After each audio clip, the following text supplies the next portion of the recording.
Bonjour à tous et bienvenue à cette nouvelle édition de Beijing Flash Info un peu spéciale, puisque nous allons passer en revue les 10 principales actualités de l'année 2016 en Chine.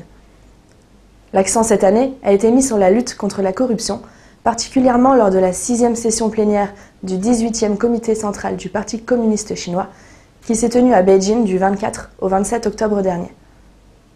2 documents ont été adoptés afin de renforcer la discipline et de lutter contre la corruption au sein du parti. Yang So-ju, ancienne directrice adjointe du bureau de la construction de la province de Zhejiang et recherchée depuis 13 ans pour corruption, a été rapatriée en Chine le 16 novembre. Elle figurait à la première place sur la liste des 100 principaux fugitifs de la Chine, tous figurant sur les notices rouges d'Interpol.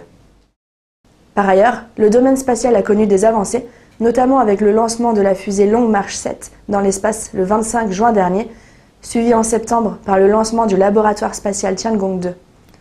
La capsule Shenzhou 11, habitée par 2 astronautes, s'y est rattachée pendant 1 mois avant de redescendre sur Terre le 17 octobre. Lors de sa rencontre avec une délégation conduite par Hung Xiu-chu, présidente du parti taïwanais Kuomintang, en novembre à Beijing, Xi Jinping, secrétaire général du comité central du Parti communiste chinois, a souligné l'importance de l'adhésion au consensus de 1992, affirmant le principe d'une seule Chine et a appelé au maintien du développement pacifique des relations entre les 2 rives du détroit de Taïwan. Parallèlement, le 7 novembre, l'APN a adopté une interprétation de l'article 104 de la loi fondamentale de la région administrative spéciale de Hong Kong, montrant la ferme opposition des autorités centrales à l'indépendance de Hong Kong et leur détermination à mettre en œuvre le principe d'un pays, 2 systèmes. D'autre part, un plan d'amélioration du secteur de la santé a été adopté le 26 août par le PCC. L'objectif d'ici 2030 est d'améliorer les services de santé et de faire passer l'espérance de vie moyenne de la population de 76 ans actuellement à 79 ans.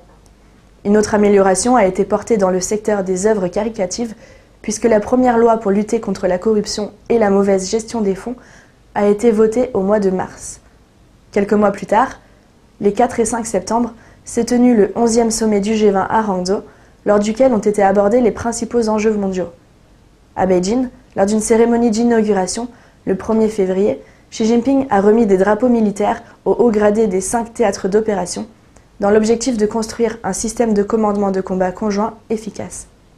Enfin, en juillet, le comité du patrimoine mondial de l'UNESCO a ajouté sur sa liste 2 sites naturels chinois, portant désormais le nombre de sites chinois sur cette liste à 50.